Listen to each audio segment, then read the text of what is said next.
Ooh.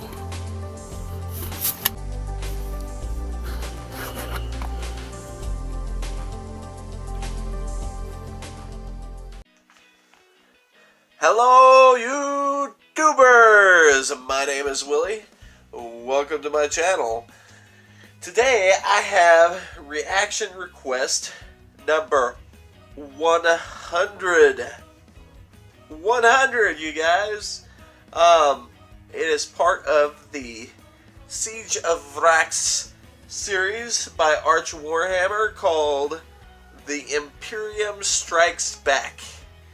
This has again been requested by Death Grips and CJ Falcon, so let's check it out. Play.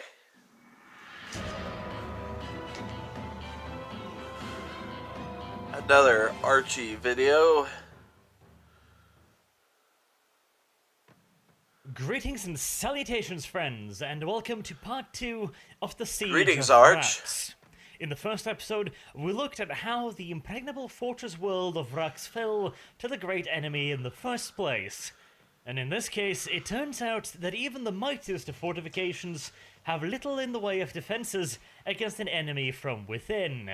At the very least, an enemy as powerful as Cardinal Zaphon.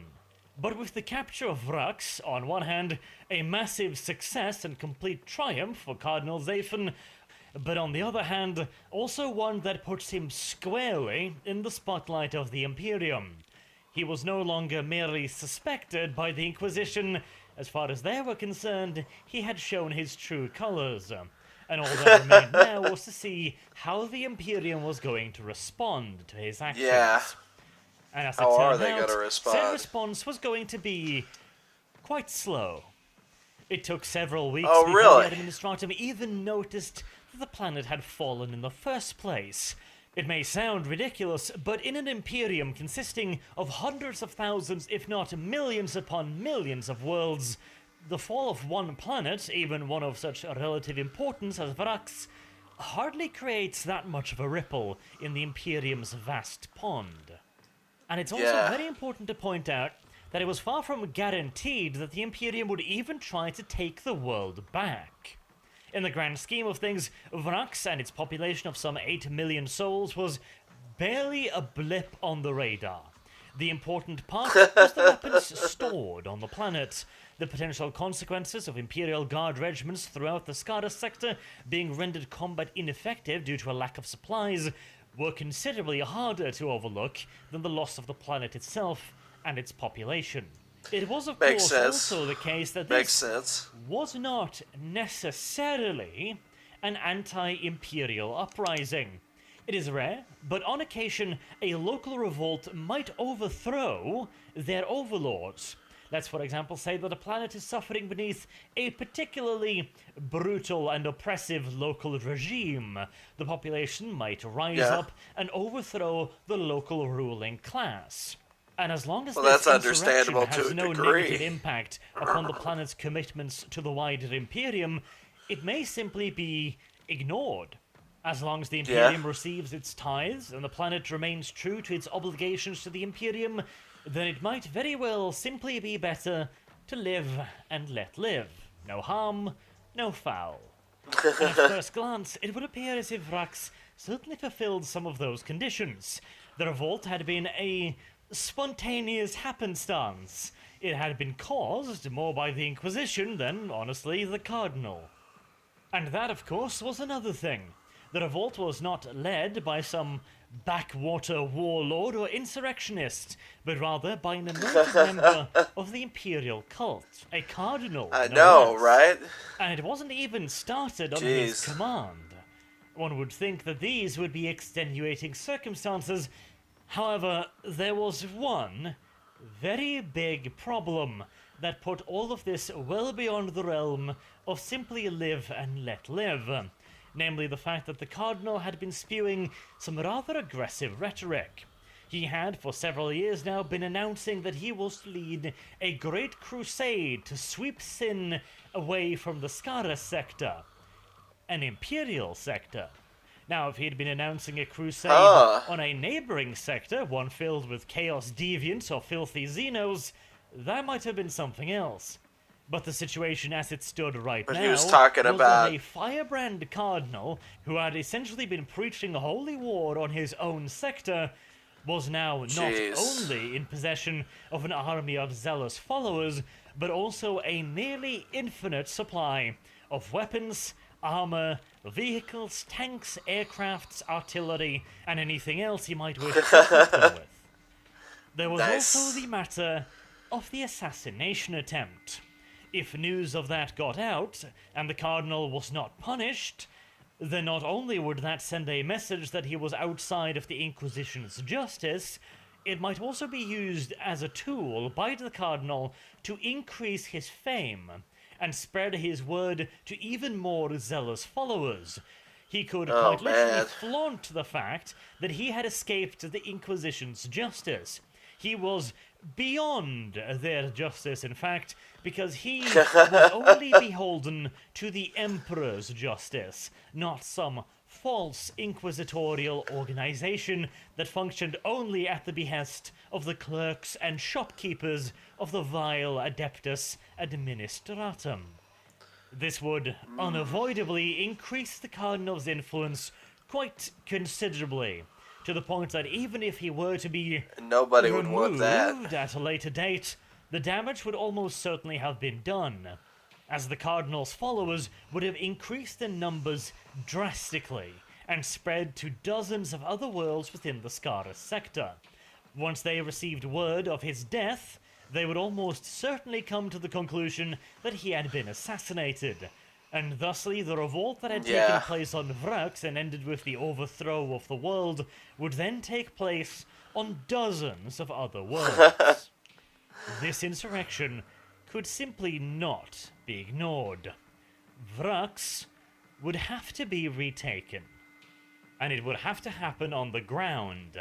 The deployment of planet-cracking ordnance was briefly considered and then rejected. The weapons and vehicles stored on Vrax were enough to supply an entire subsector.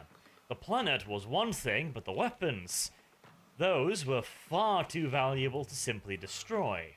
Orbital bombardment, as well as the deployment of chemical or biological weapons of exterminator's grade, were also considered and rejected.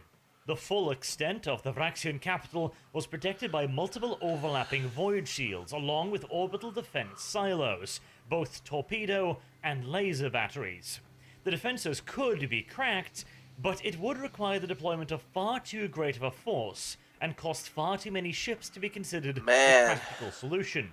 Similarly, the deployment of, for example, the Life Eater virus, which would scrub the planet clean of even the most minuscule trace of biological life that might be found on the barren rock, was considered, and again, rejected. It would do little to the defenders in their sealed and hardened defenses. It would, however, immensely inconvenience any follow-up ground invasion, as most, if not all, of the planet's water would be boiled away, and any hopes of feeding the troops locally by the creation of algae farms, one of the few things capable of living on Vrax, would also be gone.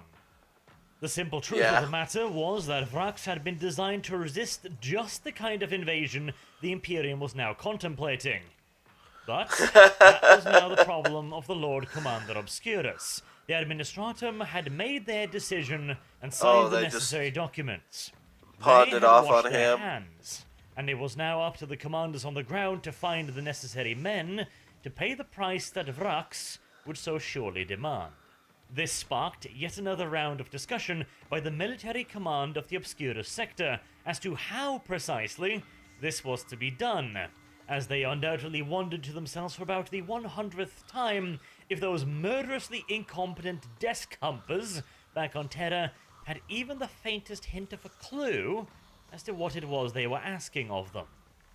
Many senior officers even went to the length of suggesting that the order might be refused, or at the very least questioned, or possibly even buried in so much paperwork that even the Administratum would eventually give up and forget all about it.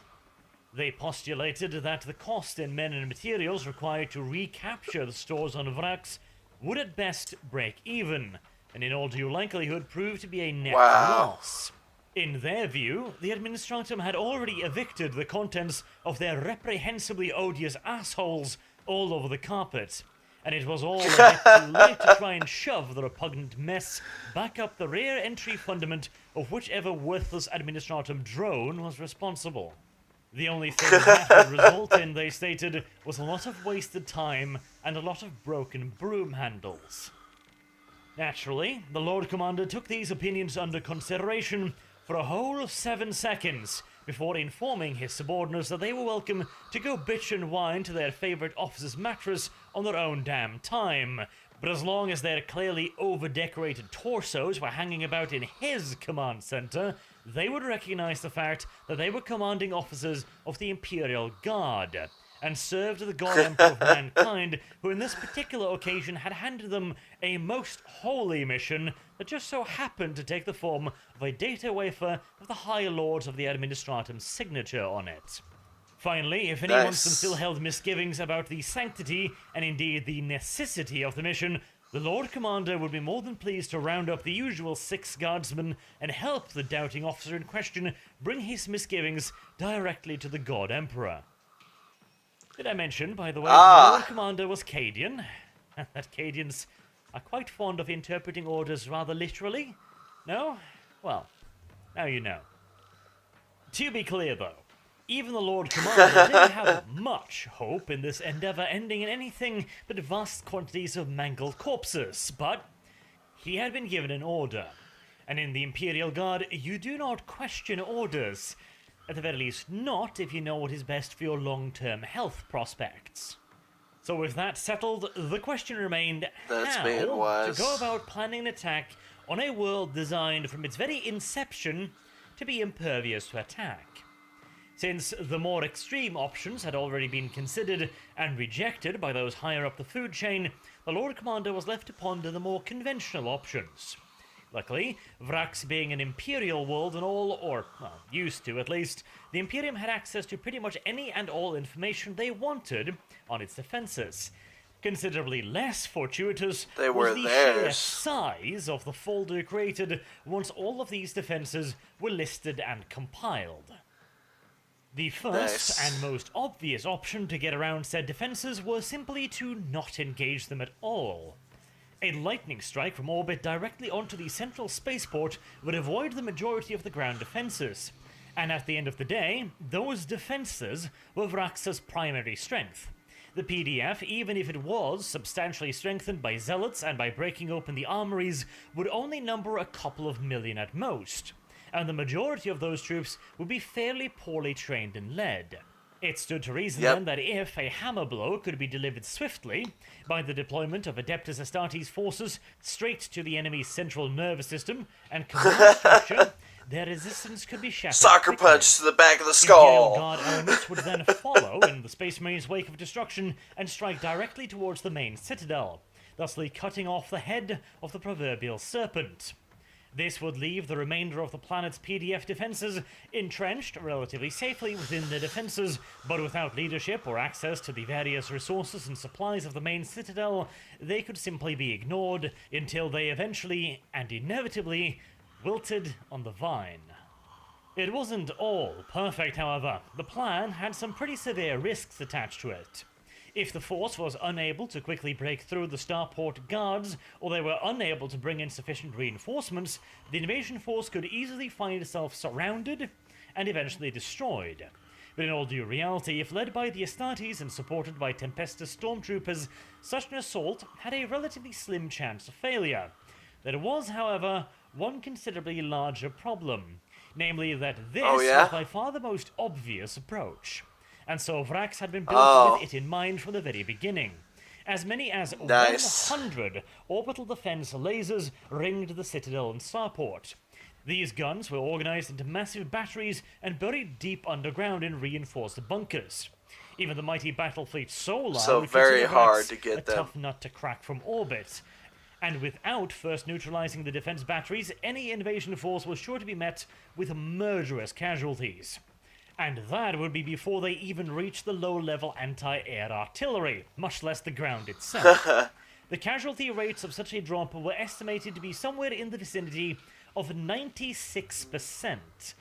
And even the god emperors of Wow. angels, well used to long odds, would consider those to be little more than suicide. And without Yeah. the Astartes, the all-important Crazy. tip of the spear, Crazy, the crazy hammer and the odds. hammer blow, it was extremely unlikely that whatever small force made it down to the surface would be able to take the starport, much less the citadel itself. Tempting as it was to try for a quick resolution to the conflict, the low odds on offer made such an attempt foolhardy at best. However, a variation of the plan was suggested. The general idea was still the same. The planet was to be taken by a single, massive strike, straight to the starport. But rather than being the initial action of the campaign, it would come at the very end of a long campaign of strategic destruction. Firstly, the Imperial Navy would be deployed in strength to blockade the system. Blockading Vrax itself should be an easy task, as it had no real fleet, but it was expected that a significant force would be needed to make sure that no outside forces intervened. And considering that the potential prize for such an intervention was an entire planet's worth of weapons and armor, the Navy force would have to be considerable indeed to act as a sufficient deterrent. Once the blockade was in place, the second phase of the operation would begin. This was the part that was going to take a very long time indeed. 100 years, by the more optimistic estimates. Over the course of the following century, repeated large-scale raids by elite forces would be launched upon the planet, aiming to pick away at its defenses, one strong point at a time. The eventual goal of each succession of raids was to leave one of the planetary laser bunkers vulnerable to attack, and then destroy it, with the eventual aim of the campaign being to neutralize all, or at least the vast majority, of Vrak's anti-orbital weapons. And only then could the third and final phase, the actual attack on the starport itself, be launched. All in all, it was a relatively safe strategy. As long as the Imperium retained full void dominance, they could rapidly deploy their raiding forces wherever they wanted. The defenders would have to defend the entire length of their frontage, whilst the Imperials could deploy all of their troops against one sector at a time. Even if they ran into the occasional setback, the overwhelming local advantage caused by such a strategy would surely see the Imperials victorious in most of their engagements. It was also suggested that perhaps the planet could be forced into submission through the blockade alone. But one quick glance at the sheer volume of ready-to-eat rations packs stored on Vrax, along with the planet's water reserves and potential algae farms, quickly dispelled any such hope. They were set up to last. Was sound. The problem was the schedule. 100 years. 100 years of maintaining a blockade, tying up valuable shipping. 100 years training up Imperial Guard regiments, Tempestus stormtroopers, and possibly even Adeptus Astartes. 100 years of supplying and reinforcing said regiments, and finally, 100 years of the heretics looting Vrax's stores. The very things they were supposed to be reclaiming. The plan was finally rejected as far too timid. And whilst it was likely to succeed, the fruits of any eventually guaranteed victory compared to the costs expended to gain it were deemed to be insufficient. Very well. The third and final option then was a conventional siege. In this scenario, vast Imperial Guard forces would be brought down to the planet, then subsequently entrenched around the citadel and its concentric defensive rings. Those entrenchments would then be used as basis of operation, and the enemy defenses would be hammered into the Vraxian soil by a combination of mass assault and artillery barrages. The logic behind it all was simple, if cold, and somewhat brutal. If the battle became one of attrition, then the Imperium, with its vastly superior near-limitless resources, both in manpowers, vehicles, artillery, and ammunition, could not possibly fail to obtain victory. But at what price? A lengthy siege by a large number of Imperial Guard regiments that would necessarily have to be involved in heavy and sustained fighting would naturally result in a fair bit of losses. But that inevitability might also be used in the Imperium's favor. Assuming the Administratum was willing to allocate enough men and resources, and assuming a casualty ratio of 2 to 3 guardsmen for every traitor, with the traitors' numbers of course being a known quantity, or at least so they thought, calculations show that the war would last an approximate 12 Terran years, and cost between 2 to 6 million guardsmen. Now, finally, we were getting somewhere. 12 years was considered to be an acceptable timeline, and the cost in human lives was also considered to be a more than worthwhile bargain to regain control of the massive supply depots located in and under the Citadel. The wheels of the Administratum began to turn.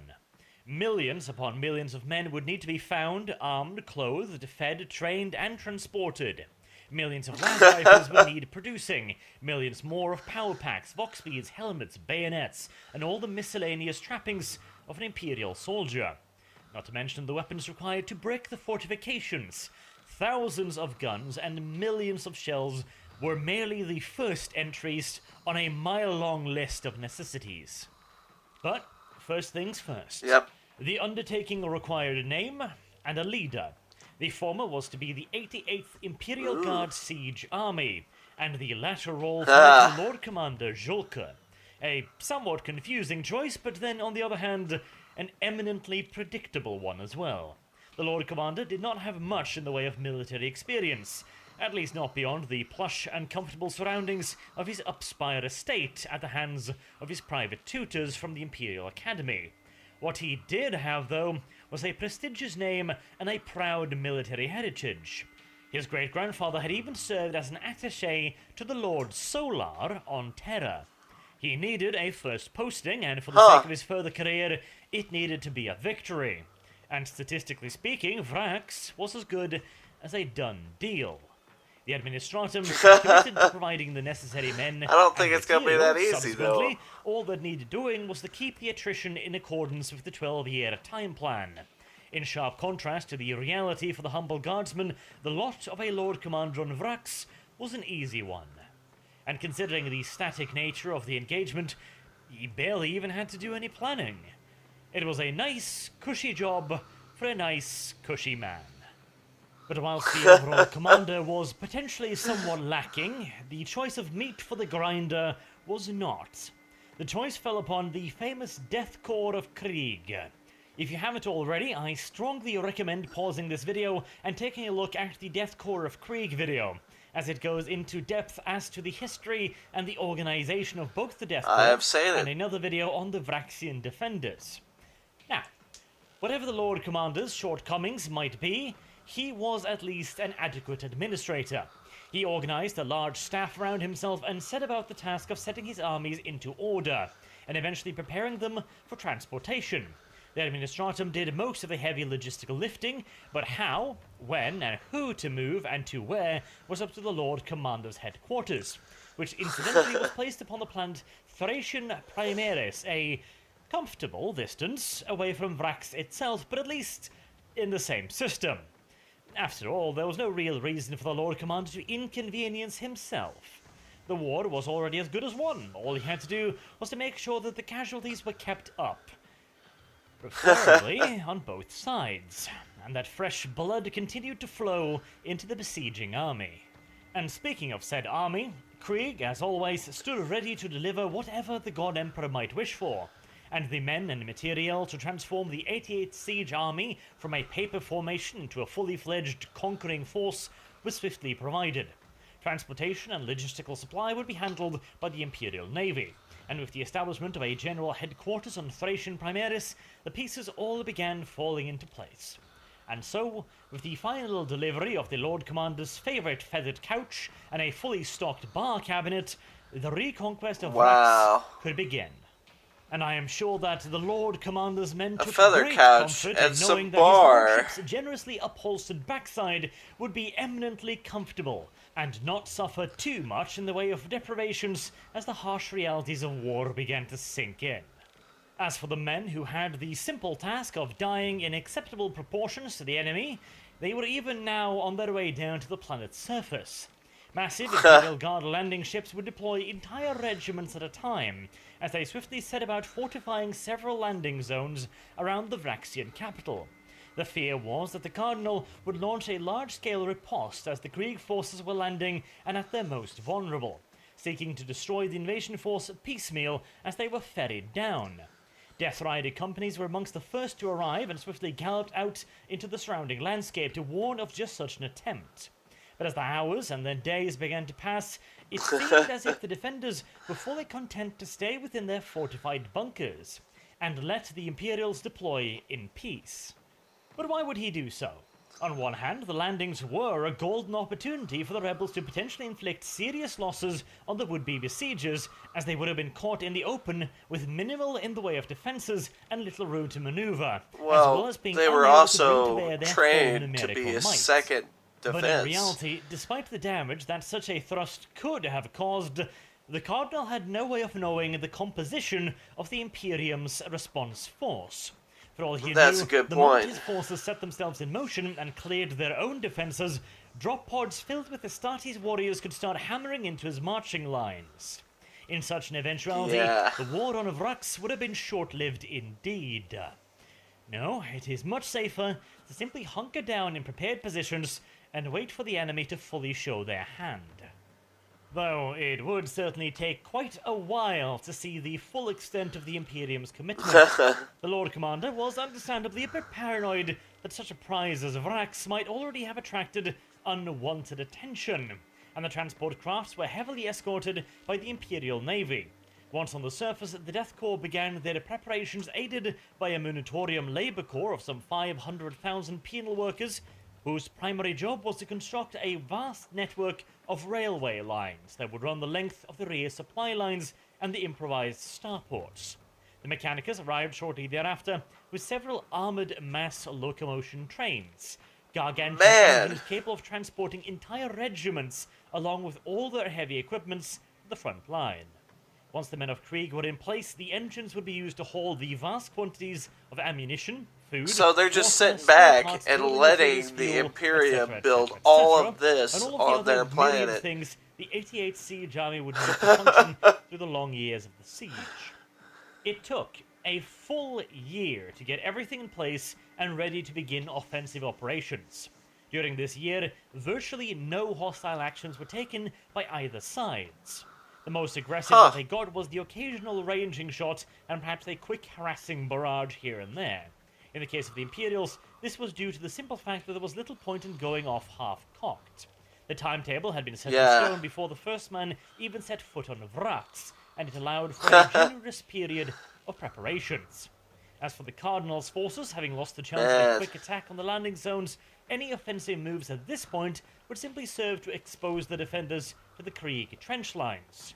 It is also possible that the Cardinal thought that just maybe there was still a hope of negotiation, but if he made any official overtures, then they were all ignored both by the besiegers and any chroniclers present.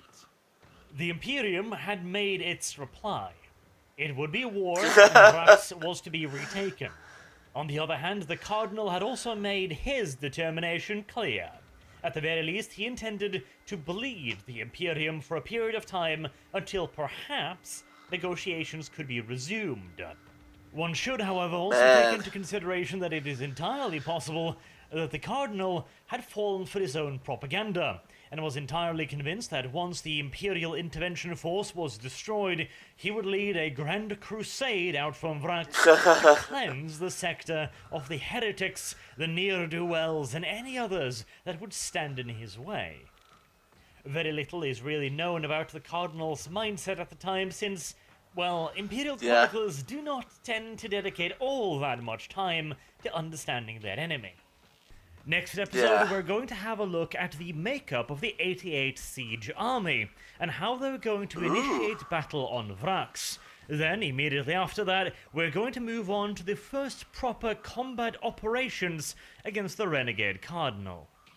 Until then, I have been Arch, thank you very much for watching, and I hope to see you all again soon.